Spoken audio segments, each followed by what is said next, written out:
Welcome, welcome, welcome, ladies and gentlemen, and everyone in between. Hey, you know what we do around here. Let's chill, sit back, relax, grab your vices, and let's get straight to it. This is episode 54 of Straightforward with Ms.B. Hope everybody has been having a wonderful, wonderful time in this crazy world we're living in. Just today, here in Atlanta, the news media outlets reported that we had an active shooter at one of the medical facilities in Midtown Atlanta, I believe Northside Medical Facility. So apparently, this young man, um, a young man, 24 years old, they've already released his name. I believe his name is Dion Patterson. He is now currently on the run. Just reading CNN's website, it states that Mr. Patterson basically may have visited the hospital for a mental health evaluation. He was with his mother, I believe. And I guess during this appointment, at some point, he became agitated, and the young man just started shooting. So apparently, there has been three individuals who were injured. I believe one individual is deceased. The mother, I believe, did not sustain any injuries. But apparently, this person was able to hijack someone's vehicle, and now this young man is on the run and is reported to be armed and dangerous. So everybody who is out here in the city of Atlanta, the outskirts, the state of Georgia, by now he's probably in a different state. But yeah, definitely, look out for your loved ones. Make sure everybody's safe. Um, this young man is just look like a regular old young man. So it's not like you'll be able to um like spot them out in the crowd per se. So everybody be safe out there. I've let my family know to be safe. My mom, 'cause she can't sit her ass down nowhere for too long. So definitely notify her to if she's out in these streets to definitely be safe. But anyway, so like I said, hopefully everybody other than this have been having a great week or two. It's been about 2 weeks since our last episode. I think I'm going to start spacing these out to every 2 weeks because every week it kind of conflicts with um, other priorities that I have going on, and your girl do be tired, but I don't want to make much excuses and still want to be able to provide you guys with a podcast. Um, I guess to congratulate the podcast real quickly. Um, your girl was basically listed as a featured podcast on the Amazon Music app. One morning I decided to wake up and I checked the app, just to check on the pod, see how it's doing and everything. And lo and behold, all you see is my face. So that means that millions of users who have the Amazon Music app downloaded on their phones, when they open it up, I believe it happened with last Saturday morning. I believe I checked it and saw that just know, hey, they saw your girl. So hopefully, I am hoping and praying that that visibility definitely brought on, some new listeners, followers and listeners. So I appreciate everybody who's tuning into this program, who may have came across that particular feature, and was wondering who the hell am I? Well, hey, I am me. Me is she. And my name is Ms.B. Hey, y'all like that? That was a rhyme. That was a rhyme. But hey, yeah, I appreciate you guys and thanks for listening. And hopefully you will continue with me on this journey. So first and foremost, to piggyback a little bit off of the active shooter situation that happened today here in Atlanta, there was also another active shooter I believe in Texas, apparently a neighbor was shooting guns. Someone came outside, his neighbor came outside and asked him, "Hey, can you stop shooting? We have a baby that's trying to sleep." The gentleman got upset and he just started, he went to the house and basically killed everybody in the house. I believe 5 people were killed.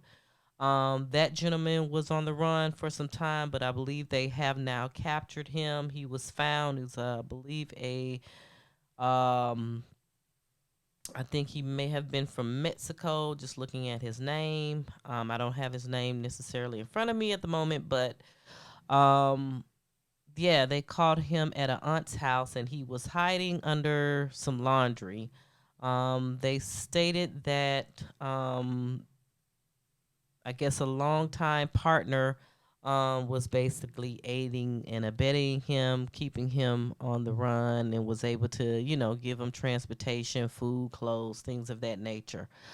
So, of course, that person, whoever that individual is, will probably be brought upon charges as well and will be sent to prison. But I am glad that they did capture that man, and he'll be soon doing time because it's an awful thing, for those families that were impacted by this tragedy. And my heart goes out to them, not only to the people here in Atlanta who suffered these injuries and the deceased. Everybody, my heart goes out to everybody. Like I said, this is an extremely crazy world that we live in. um Sometimes coming across as far as television goes, entertainment, social media goes, I'd be appreciative of just humor, comedy, things that we may come across, because it allows us the opportunity to at least just relax our brain for a second, take the load off. The world we live in is an extremely heavy place, so having those outlets where we're able to, like I said, just relax a bit. You know what I'm saying? Relax, calm down, soak it all in, enjoy life, smile, laugh, just having those moments, and especially, being around your loved ones, your friends, and family. All of that is much, much needed in the world that we live in today. Just to keep all of us with a level head and some sense of, you know, sanity, Um, and speaking of which, just on a light-hearted note, we had the Met Gala. That was the talk of the town on Monday night. The annual Met Gala, which is sponsored by the, I believe it's called the Metropolitan Museum in New York, along with Anna Wintour of Vogue. They have this fundraiser every year where millions of dollars are raised to support the museum. And so many people, such as myself, we tend to tune in to the festivities so that we can see the fashions. Everybody's in the fashion, everybody has opinions, and let's just go ahead and talk about a few of the fashions, that we came across that were stand out, and whose fashion that didn't really make the cut. Here on my podcast, excuse me, we all about the culture. So starting off with the culture, Miss Cardi B did a fashionable 3 outfit switcheroo thingy for the Met Gala. The initial outfit she had on was a beautiful pink gown. I myself, pink is not a good color for me personally, but it definitely looked nice on her. The gown was wonderful. She had like this big feathery Las Vegas showgirl headpiece situation going on, and that was it was cute. It was cute. It wasn't. It wouldn't have been my first choice, but it was definitely cute for Cardi. She she's Dominican, so I can kind of see, why she choose some of the outfits fashion choices that she goes with a little bit. Um, but not, this is no hate towards Dominicans, no. Secondly, her second outfit is the one that I did love. I don't know who the designer is. Look, I don't have that information in front of me. Look, today. So, but the designer itself made a beautiful kind of like it was a gown, black. It was black roses, which is the Met Gala basically this year was to honor Karl Lagerfeld. So he was there definitely fond of roses. She had her little bustier with a tie, and then she also wore a gray wig headpiece, which of course is to pay homage to Mr. Lagerfeld. And I thought that was cute. The black joint she had on was cute. And then for the after party, she also wore this pink, black, and white. So she kind of kept it all together as far as like her color scheme goes. This pink, black, and white dress. I love the dress as well. It was very like a Chanel with the tweed fabric. It was shiny, and it was like a dress. It was, it was a dress, and so she really pulled that one off as well. So shout out to Cardi. Who else? Oh, excuse me. Kim Kardashian. Of course, Kim came through with the pearls. Pearls is another signature piece by Lagerfeld and Chanel. God damn. Sorry, y'all. Every time I come on here, it always seems like I start coughing and allergies and all type of stuff start happening. But Kim had on this cream color. Like I said, it had the pearls accentuated on the dress. It was tight fitting. Kim looked nice. Of course, she had her sidekick, best friend, BFF daughter, Northwest, but Northwest did not walk the carpet. Excuse me, but she was seen with Kim leaving out of the hotel. North looked cute as well. Who else? What's his name? Lil Nas X. He paid homage to Lagerfeld's beloved cat. Um, and he wore like this silver type of body paint, but he had like a silver mask that was encrusted, with jewels, and it was reminiscent of a cat. Speaking of Lil Nas X, also Doja Cat also wear a nice gown, and she had a cat features like some prosthetic paint on her face, which made her, you know, had the cat silhouette.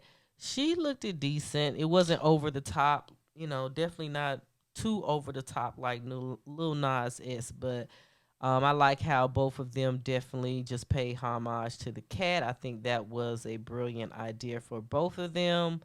I believe Jared Leto also paid homage, but he wore entire cat, like a cat suit. So I know he was extremely hot in that. Who else looked good? J Lo, she never disappoints. She always keeps it classy and chic.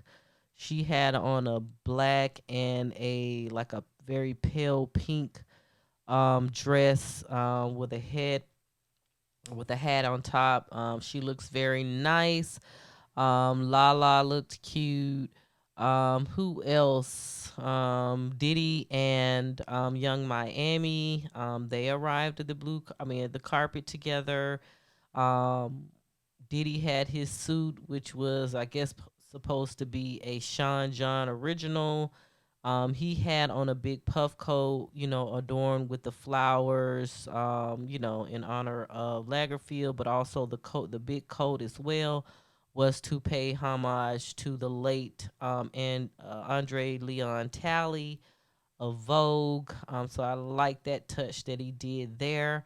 Young Miami looked good. The only thing that I didn't really like with Young Miami's outfit, or just, her in general that night, was that she didn't really smile on the pictures. Like, all of the pictures, she's looking extremely serious. She didn't smile at all on the carpet. And I think that, at least I haven't came across a photo where it's showing her smiling. So, yeah, smile sometimes. You can give paparazzi different looks. You can give them the serious. You can give them you can give them a little quick smile over the shoulder type of thing. It's different things that you can do, but I get it.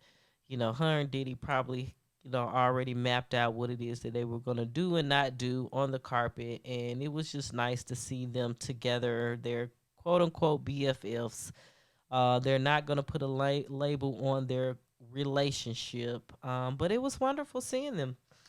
Who else? Who else? You Usher, Pusha T, all of the men pretty much. The men really don't do no wrong on the carpet. It's more for the women. The women are the ones that normally just be outrageous with the outfits. So it's not much to say about the men. Rihanna, she always come through at the last minute. She makes her grand entrance, and I don't blame her. They give her the set time in which she comes and make her entrance. This year, she also wore a puff coat, but it was all white dress with this puff jacket type of situation that goes over her head. People have started making memes of the outfit. I thought it was dope, a dope type of jacket with all of the flowers. Again, some she had on white sunglasses as well. The sunglasses had like fake lashes added to them, which gave it an extra little edgy touch to it, or contours type of touch. I thought I liked her look, and yeah, I liked her look. Her and ASAP Rocky, they're just very fashionable, and they are beautiful people. Yeah, so I really loved but I'm a little crazy like that anyway. I don't like just the normal everyday dresses, especially when it comes to the Met Gala. Anybody that kind of goes that extra mile, show their individuality, show how creative a designer, can take it when it comes to a formal event. And to me, Rihanna just kind of nails it each and every freaking time. All right. So outside of the Met Gala, I hope everybody had a wonderful time at the Met Gala. Hope they network. Hey, some business meetings may have happened. People getting deals. What's her name? Who was who else was there? Ice Spice. As far as the rap culture goes, people were talking about the fact that, hey, she hasn't even been in the game 1 year yet, and she's already been invited to the Met Gala. So, Ice Spice girl, you got good music.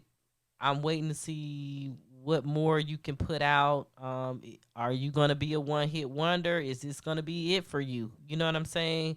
We want to see what else you gonna be able to do. So hey, you gonna have to hey do what you got to do.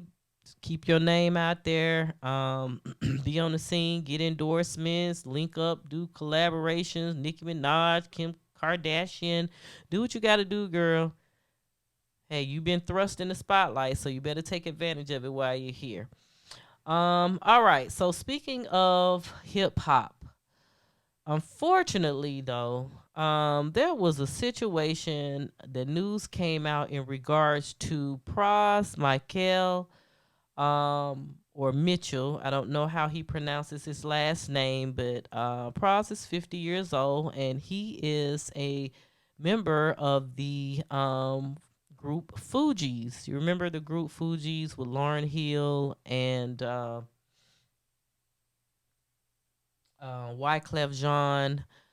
He was the third member of that group. So apparently, Pras has been got himself into some deep trouble, and He was found guilty. He was found guilty on Wednesday of last week on 10 criminal counts related to an international conspiracy reaching the highest levels of the U.S. government. I mean, all the way up to the president. This the type of shit that Pras was involved in. Okay, so here's the backstory.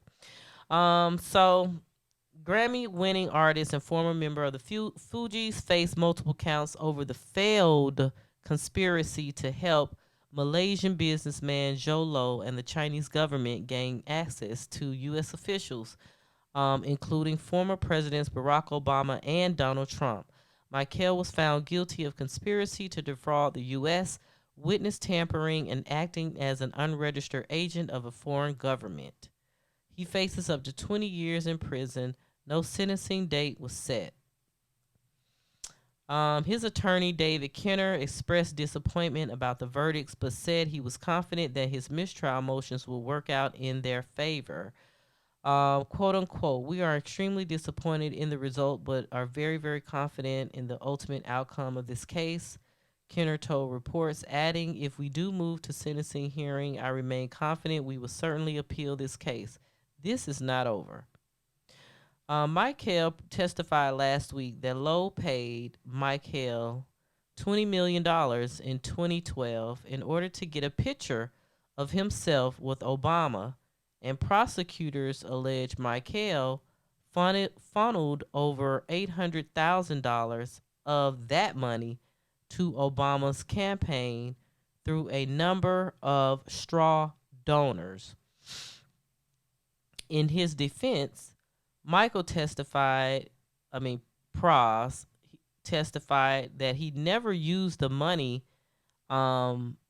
because the Sh00ting person told him to do it, but instead he used the money however he chose to spend it. So if he wanted to donate to Obama or Trump's campaign, he had the right to do that. And that's kind of what his defense is all about. Basically, you know, even though this man gave me this money, it was given to me. And as a gift, I'm able to do with it as I choose. He's basically, his defense is I wasn't trying to do it to try to gain some type of political influence on behalf of Sh00ting. But you just never know. Basically, he told the jury, hey, I could have bought 12 elephants with that money if I wanted to. When Trump came to power in 2017, an investigation started to ramp up into Lowe and his alleged role in billions of dollars being embezzled from 1MBD, which is a Malaysian sovereign wealth fund. Lowe went to Pras again. According to prosecutors, Lowe directed over $100 million to Pras to help push the government, including Trump, and to drop their investigation into him. Prosecutors also say that Pras advocated for the extradition of a Chinese dissident named Wu Wengyi on behalf of the Chinese government. Pras, however, testified he only tried to help Lowe find an attorney in the U.S. and only told authorities about Yo because he thought he was a criminal. What? The former Fugees member also said that the $100 million was for a media business he was starting and the investment wasn't from Lowe. Lowe, who was charged along with Michel, is believed to be in China because Lowe, they looking for him. And the other guy, Guo, has since been arrested and charged by the Justice Department with defrauding investors in an unrelated case. So it sounds to me like, so apparently that was from CNN. Rolling Stones interviewed Pras about a month or so ago to talk a little bit about this case. Apparently, Pras met Joe Low years ago. Joe Low is a young guy too, younger than Pras. A young, rich. Okay, yeah, he's younger than Pras. So according to Pras, um, Pras has always kind of been in from the Rolling Stone article. Pras has always been into politics. He's he wasn't always into politics, right? But eventually he kind of got into politics, I guess, based on family and friends. And he stated that how he met Joe Low. Someone called him. He really wasn't one to go out partying and stuff like that. So years ago, a friend of his invited him to a club. Basically, I guess whenever high profile or not even high profile, but just individuals who may work on Wall Street or businessmen will be in the city and they're going to this particular club to just party and everything, have a good time, have drinks or whatever. The promoter at the club would like to, maybe invite a celebrity, quote unquote celebrity or two to the club to just help with the scenery, help, show the wealthy people that's there that, hey, this is the spot to be or whatever the case. Just make the ambience what it needs to be, right? And so Pras kind of haphazardly met Joe Low under these circumstances. He was invited to this club one night and and he said, there were attorneys and Wall Street people spending money on bottles, and all of a sudden he just saw this other guy, this young guy, um, just kind of take the mic and wanted to be flashy as well and say, hey, I'm worth so and so. I got money too to spend. So it said Joe Low just basically bought bottles for everybody. He ended up buying more bottles even for the club across the street. Like he was just showing how much money he had that night.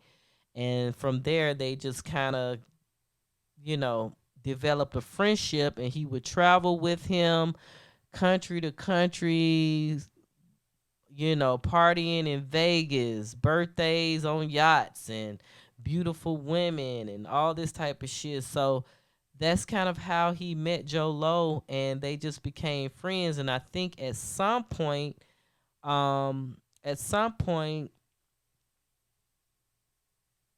Joe Low, like I said, he was already an investor, a businessman, right? Young guy, spending money, making money. But he wanted to now just kind of, gain that influence in the political world.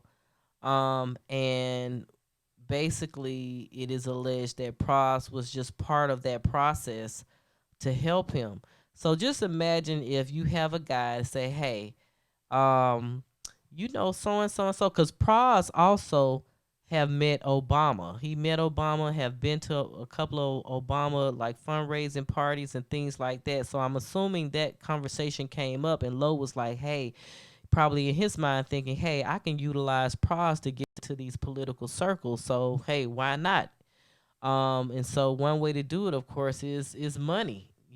That's how you get into the circles, right? You start, donating money to their campaigns and things like that. So Lowe wanted to get a picture with Obama, and apparently may have given him some money. Giving him some money, say, hey, can you set this up? I'll pay so and so to have a picture with Obama.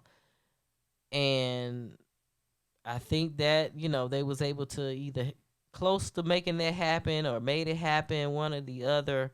But from there, then Lowe went to Pras again, probably with another question for him. Hey, we have this Chinese dissident that is locked up in the US, and we want to try to get him extradited.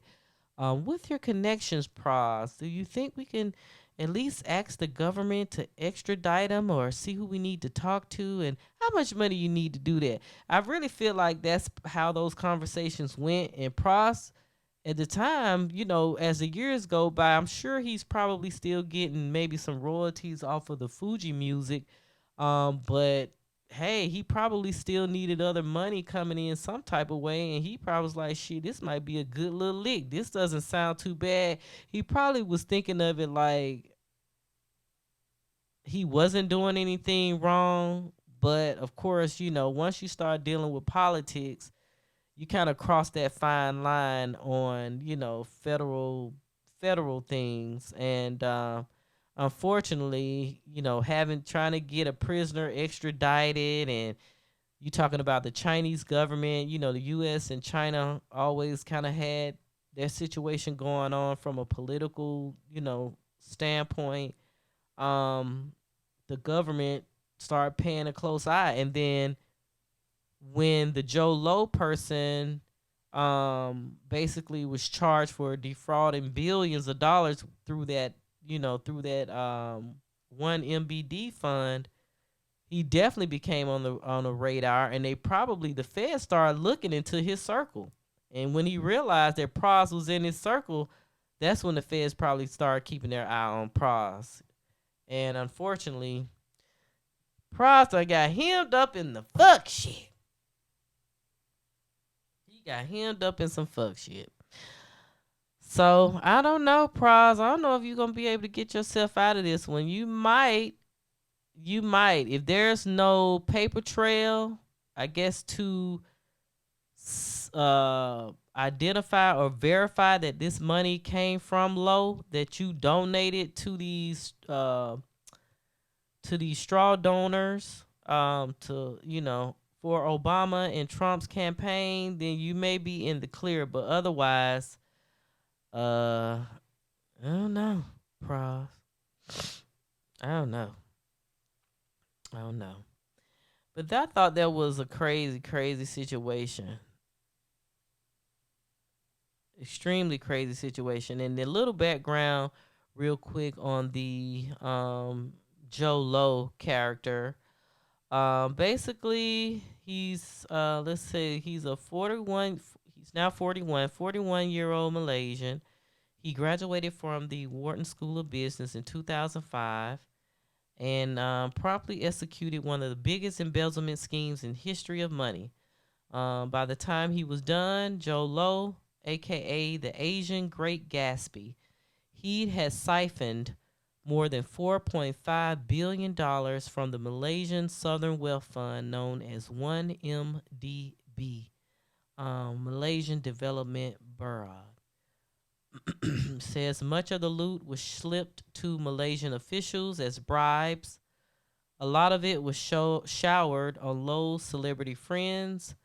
Um, he paid for cartoonish opulence such as a super yacht, mansions, and penthouses, chartered airliners retrofitted as nightclubs, jewelry for supermodels and politician wives. It says that money built Low's legend during his historic spree. From Los Angeles to Dubai, the stolen cash bought more than just things. It provided Low with the validity and influence he needed to keep the ruse going. For the Justice Department, Pras's case is the latest, of course, as we talked about, in an ambitious, years-long effort to track down all of the dirty 1MDB money and clean up Low's mess. The white-collar crimes equivalent of scrubbing every last oil-slicked seabird and starfish after a tanker runs aground. The government prosecutors started out in 2016 by seizing the assets purchased with the scam money, more than $1 billion worth of real estate in Manhattan, London, Beverly Hills, a $35 million Bombardier jet, artwork by Van Gogh, Picasso, and Monet. In 2018, the feds went directly at Low and the bankers who facilitated and profited from his grand theft. Goldman Sachs, the investment bank that conspired with Lowe by underwriting $6.5 billion in bonds to prime the 1MDB pumps and raked in $600 million in the process. They had to pay the government $2.9 billion in fines for its central role in the scheme. In civil court, the government was intent on collecting the money and restoring it to the innocent, ripped-off people of Malaysia. But with its recent criminal cases against two culpable Goldman Sachs executives, one of them, Roger Ng, was sentenced March 9th to 10 years in prison. The other, Tim Leisner, is awaiting sentencing. The Justice Department put all of Lowe's former associates on notice, and prison time is very much in play. It says, were Pras to be found guilty on all accounts, which we learned last week he could possibly be sentenced to 22 years. It's unlikely, but it's not impossible. After all, this is the stated aim of the indictments by the Justice Department, both of which notably name Lowe and Pras as co-defendants, even though Lowe remains at large and is wisely believed to be living in China under the protection of Xi Jinping's government. By preemptively handcuffing them together, the Justice Department presents the former Fugee as no mere bystander caught up in Lowe's vast criminal enterprise, but instead his principal accomplice. Damn. That's crazy. Yeah, this is crazy. This is crazy. I wish Pras well. We never want to see, especially some white collar crime shit. Maybe initially he thought, hey, I'm just helping out a friend, but maybe he did not think of the seriousness of doing what he done. But did he? You know, he may have overextended himself to Lowe, like, hey, we could be friends, but we just kick it. You know, whenever you go to the club, you want to be around some bad bitches, call me for that. All this other shit, I ain't gonna be able to do. So Pras may have overextended himself, but I wish the fella well. And that's gonna be it for today's podcast. It's almost 40 minutes long. I appreciate everybody, as you know. Thanks for tuning in. I'll be back with more interesting topics because there is a lot of things that has been going on, and I will keep everybody updated as well when we bring back the group chat live on our live stream. We had to postpone that for some time, but it is what it is. Just bear with me. But thank you, everyone. How do y'all feel about the Pras situation? Do y'all think he'll get 22 years? Do you think he's guilty? Always leave comments. You can DM me as well. If you have any business inquiries, email us at straightforwardmedia@gmail.com, and we will get back to you as soon as we can. But thank you again for listening. Until next time, goodbye.